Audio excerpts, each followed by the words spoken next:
Assalamualaikum warahmatullahi wabarakatuh. Baiklah, di sini saya akan menjelaskan materi pertama. Materi pertama yaitu adalah regulasi dan peraturan dalam rekod atau arsip di Indonesia. Yang pertama, regulasi di Indonesia. Regulasi menurut Kamus Besar Bahasa Indonesia adalah pengaturan. Regulasi di Indonesia diartikan sebagai sumber hukum formil berupa peraturan perundang-undangan yang memiliki beberapa unsur, yaitu berupa keputusan yang tertulis dibentuk oleh lembaga negara atau penjabat yang berwenang dan mengikat umum. Ruang lingkup peraturan perundang-undangan telah ditentukan dalam Undang-Undang Nomor 10 Tahun 2004 tentang pembentukan peraturan perundang-undangan. Dalam pasal 7 ayat 1 disebutkan mengenai jenis dan hikrar peraturan perundang-undangan, yaitu Undang-Undang Negara Republik Indonesia tahun 1945, Undang-Undang Peraturan Pemerintahan pengganti Undang-Undang Peraturan Pemerintahan, Peraturan Presiden serta peraturan daerah. Undang-Undang Nomor 10 Tahun 2004 tentang pembentukan peraturan perundang-undangan menyatakan tentang jenis dan hikrar peraturan perundang-undangan. Pasal 7 yang dirumuskan sebagai berikut. Yang poin A, Undang-Undang Dasar Negara Republik Indonesia tahun 1945. Poin B, Undang-Undang atau peraturan pemerintahan pengganti undang-undang. C, peraturan pemerintahan. D, peraturan presiden. E, peraturan daerah. Masuk ke poin 2. Peraturan dalam rekod atau arsip di Indonesia. Peraturan Kepala Arsip Nasional Republik Indonesia Nomor 17 Tahun 2007 tentang pedoman akuntansi Arsip Nasional Republik Indonesia. Peraturan Kepala Arsip Nasional Republik Indonesia Nomor 25 Tahun 2002 tentang pedoman pemusnahan arsip. Peraturan Arsip Nasional Republik Indonesia Nomor 1 Tahun 2018 tentang perubahan kedua atas Peraturan Kepala Arsip Nasional Republik Indonesia Nomor 29 Tahun 2014 tentang kelas jabatan di lingkungan Arsip Nasional Republik Indonesia. Peraturan Arsip Nasional Republik Indonesia Nomor 5 Tahun 2018 tentang pedoman fumigasi arsip. Peraturan Arsip Nasional Republik Indonesia Nomor 4 Tahun 2018 tentang perubahan atas Peraturan Kepala Arsip Nasional Republik Indonesia Nomor 6 Tahun 2017 tentang cara pengangkatan pegawai negeri sipil jabatan fungsional arsipasi melalui PENI. Peraturan Nasional Republik Indonesia Nomor 3 Tahun 2018 tentang pedoman penilaian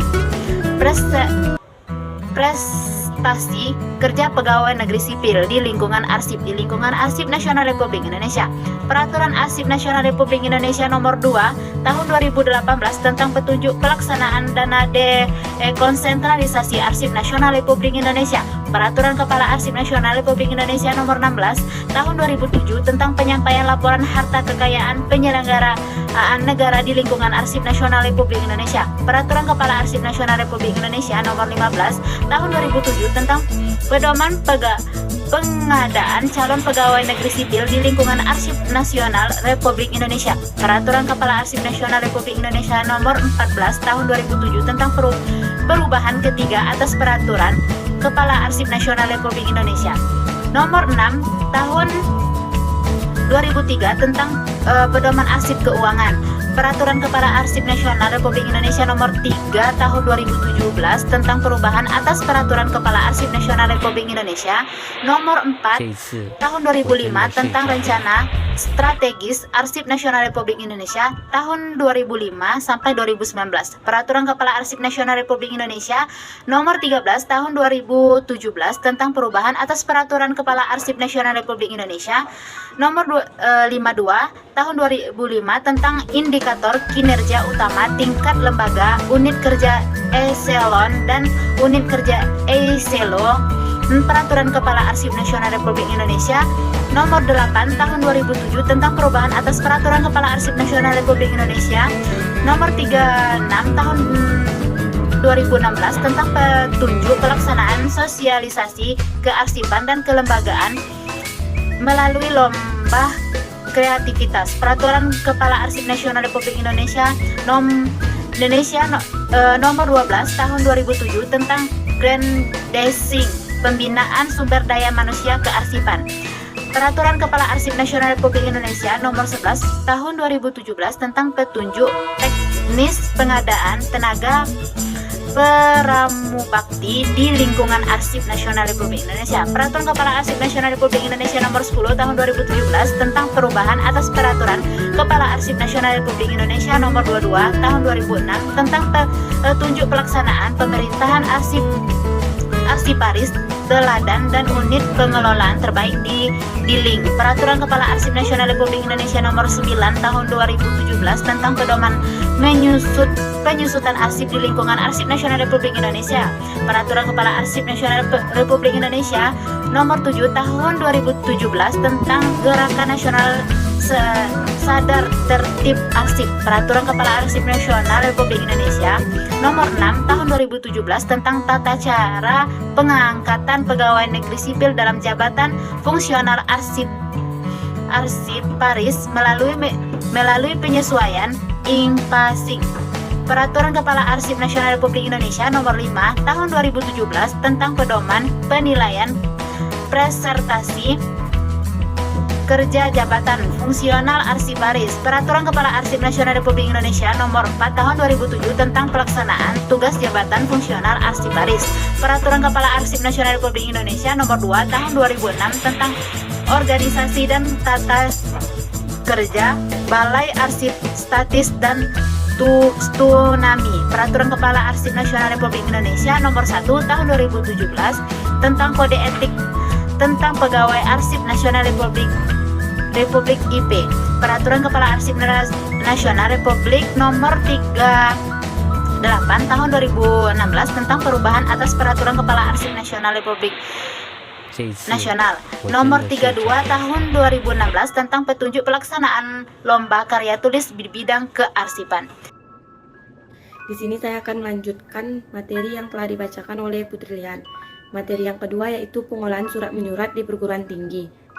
Yang pertama ada surat masuk. Surat masuk adalah surat-surat yang diterima oleh suatu organisasi atau perusahaan yang berasal dari seseorang atau dari suatu organisasi. Menurut Rahayu, langkah-langkah penanganan surat masuk yaitu sebagai berikut. Yang pertama ada penerimaan surat, yang kedua penyortiran surat, yang ketiga pencatatan surat, yang keempat pengarahan surat, yang kelima penyampaian surat, yang keenam penyimpanan surat. Kedua ada surat keluar. Yang pertama pembuatan konsep surat, yang kedua persetujuan konsep surat, yang ketiga pencatatan konsep surat, yang keempat pengetikan konsep surat, yang kelima pemeriksaan pengetikan, yang keenam penanda tanganan surat. Materi yang ketiga adalah pembakuan sarana persuratan dinas. Di dalam subsistem tata perusahaan ini, untuk perguruan tinggi di lingkungan Departemen Pendidikan dan Kebudayaan dilakukan pembakuan sarana persuratan dinas antara lain yang pertama surat dinas, yang kedua nota dinas, yang ketiga surat pengantar, yang keempat memo, yang kelima surat kawat, yang keenam surat edaran, yang ketujuh surat undangan, yang kedelapan surat keputusan, yang kesembilan instruksi, yang kesepuluh surat perintah, yang kesebelas surat pengumuman. Selain pembakuan sarana persuratan dinas, pembakuan juga dilakukan pada susunan, cara pengetikan, dan model surat lengkap. Untuk memberi panduan kepada pegawai tata usaha, pembakuan tersebut dilengkapi dengan berbagai macam contoh persuratan dinas. Dengan demikian, model maupun bentuk persuratan menjadi seragam sesuai dengan pokok surat, sehingga memudahkan dalam pengarsipannya. Dalam ketentuan tersebut diharapkan adanya standarisasi tata perusahaan perguruan tinggi dilakukan sehingga pengawasan akan lebih mudah dilakukan dan kelencaran kerja dapat dicapai. Dengan ketentuan tersebut diharapkan adanya standarisasi tata perusahaan perguruan tinggi di lingkungan Depdikbud sehingga pengawasan akan lebih mudah dilakukan dan kelancaran kerja dapat dicapai.